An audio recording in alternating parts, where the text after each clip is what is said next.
ఆశీర్వాదాలు పోటీ పడితే రాదండి, పాటుపడాలి. దాని కొరకు దేవుని నియమించిన లెక్క నిబంధన ప్రకారం మరి ముందుకు సాగినప్పుడు ఆయన గొప్పగా ఆశీర్వదించే దేవుడు. దాని కొరకు మనం అడుక్కోవాల్సిన అవసరం లేదు. Good morning. మరొక ఉదయకాలం మీతో మాట్లాడటకు, మీతో దేవుని స్వరంతో ధ్యానించడానికి దేవుడిచ్చిన కృపను బట్టి, దేవుడిచ్చిన ఈ గొప్ప రోజును బట్టి ఆయనకి మహిమకరంగా ఈ రోజుని మనం ఖర్చు చేయదము గాక. ప్రియులారా, దేవునికి ఏది ఇష్టమో, ఏది అసహ్యమో, ఏది మంచిదో, ఏది చెడ్డదో ఎరిగి ఉండుటయే దైవికపరమైన జ్ఞానం కదూ. ఈ జ్ఞానం ప్రవక్త అయినటువంటి బిలాముకి లేకపోయింది. కానీ ఆ తర్వాత దేవునికి ఏది ఇష్టమో అదే గ్రహించి, అదే తెలుసుకొని ఆ రీతిగా తన నోటిని మరి వాడుకున్నట్లుగా మనం చూస్తాం. కాదు, దేవుడే ఆ నోటిని తన ప్రజల పక్షాన తిప్పాడు. అవును, డబ్బుకి అమ్ముడుపోయిన నోర్లు, మరి ఏహలోక సౌఖ్యాలకు అమ్ముడుపోతున్న విశ్వాసం అవండి ఎన్నో మనం చూస్తున్నాం కదా. అమ్ముడుపోయిన అహాబు, అమ్ముడుపోయినటువంటి గెహజీ, అమ్ముడుపోయినటువంటి పాస్టర్ల జాబితాలో ఉన్నటువంటి బిలాము. ఏదేమైనా ఈరోజు ఇన్ని మాటలు చెప్పడానికి కలిగిన కారణం ఏంటంటే, సంఖ్యాకాండం 24వ అధ్యాయం మొదటి మాటలో ఇశ్రాయేలీయులను దీవించుటకు యెహోవా దృష్టికి మంచిది. ఇశ్రాయేలీయులను దీవించుట యెహోవా దృష్టికి మంచిది అని తెలుసుకున్నాడంట ఆ ప్రవక్త. ప్రియులారా, దేవుని దృష్టికి మంచిది ఏంటంటే నిన్ను నన్ను దీవించుట ఆయన దృష్టికి మంచిది. అవును, దీవెన వచనమే తప్ప శాపవచనములు మీ నోట రానీయకుడి అని కూడా దేవుడు ఆజ్ఞ ఇచ్చాడు కదూ. మన నోరెప్పుడు దీవెన ఆశీర్వాదాల ప్రవాహాలతో ఎప్పుడు కూడా మండుతూ ఉండాలి సుమా. పగ తీర్చుకొనుట ఆయన వంతై ఉంది. కాబట్టి మనం ప్రశాంతంగా దేవుడిచ్చిన ఆ ప్రశాంతతలో ప్రతిరోజు దేవుళ్ళో మనం ఉండటం ఓ అద్భుతమైన, నేనంటాను 1000 ఏనుగుల కంటే గొప్ప బలము అని కదండి. ఇశ్రాయేలును దీవించుట యెహోవా దృష్టికి మంచిదే. అందుకే బైబిల్లో ఉన్న మాటలు ఏమిటో తెలుసా? ఇశ్రాయేలు, నీ భాగ్యం ఎంత గొప్పదే. అందుకే కదా ఆ మాట రాయించాడు.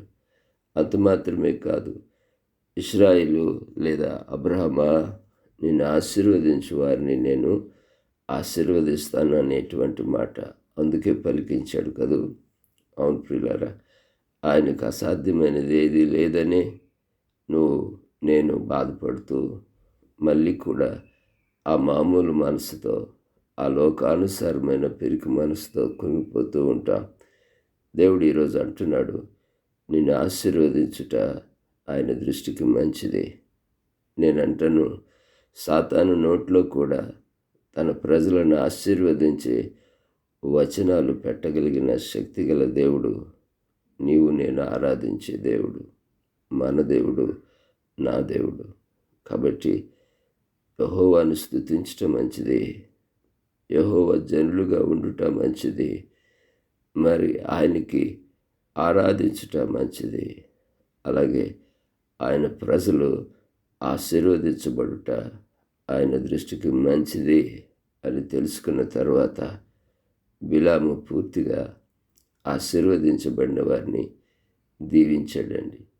అవును ప్రియులారా, దీవెనకి ఆశీర్వాదం తోడైతే అగ్నికి ఆజ్యము తోడైనట్టే కదూ. అగ్నికి గాలి సహకరించినట్టే అవుతుంది.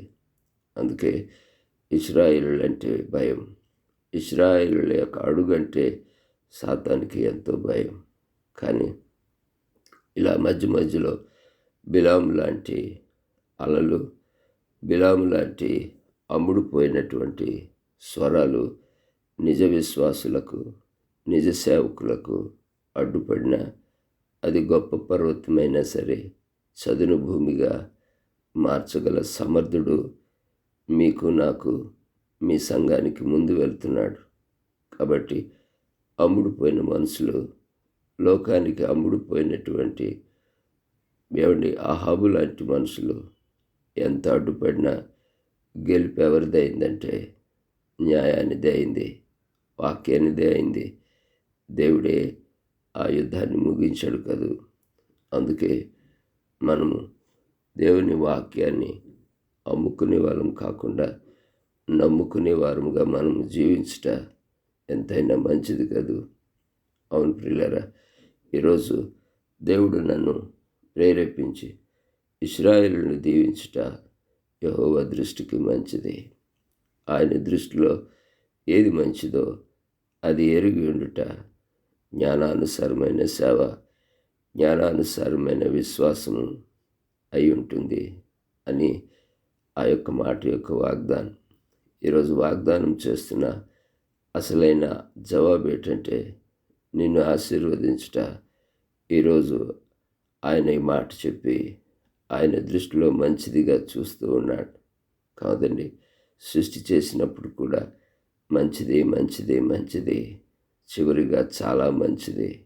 అవును ప్రియులారా, నిన్ను ఆశీర్వదించడానికే ఆయన ఎన్నో శ్రమలు పొందాడు. నీ ఉన్నతి కొరకు మరి ఎంతో శ్రమపడిన యేసు వైపు చూస్తూ ప్రతిరోజు సాగిపోదువుగాక.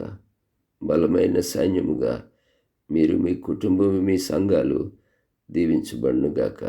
అటు కృప దేవుడు మనకు అనుగ్రహించునుగాక. ఆమేన్. ప్రేమగల తండ్రి, ఈ చక్కటి మాటలే కాదు, ఈ శక్తిగల మాటల చేత మమ్మల్ని బలపరిచే వాణి అందే మేము సమస్తము చేయగలమయ్యా. అయ్యా, నీ బిడ్డలకి ఏ ఆశీర్వాదం కొరకు, ఏ దీవెన కొరకు అయ్యా నీ సన్నిధిలో నీ చేతి తట్టు చూస్తున్నారో అయ్యా వారికి సహాయం చేయండి. మంచిది, వారు ఆశీర్వదించటం మంచిది, వారు దీవించబడటం మంచిది, వారు అభివృద్ధి చెందటం మంచిది అన్న ఈ వాగ్దానంలో ఉన్న ఆశీర్వాదం ఈ దినము విన్న ప్రతి ఒక్కరి హృదయాల్లో ఓ గొప్ప కార్యం జరుగునుగాక. జరిగించు తండ్రి అని మా ప్రభు అయిన మా రక్షకుడైన యేసు నామములో ప్రార్థించి అడిగి పొందుకునున్నాం తండ్రి. ఆమెన్. తండ్రి, కుమార, పరిశుద్ధాత్మ త్రియేక దేవుని దీవెన సన్నిధి మనందరికీ తోడైండునుగాక. Amen. God bless you. Have a blessed day.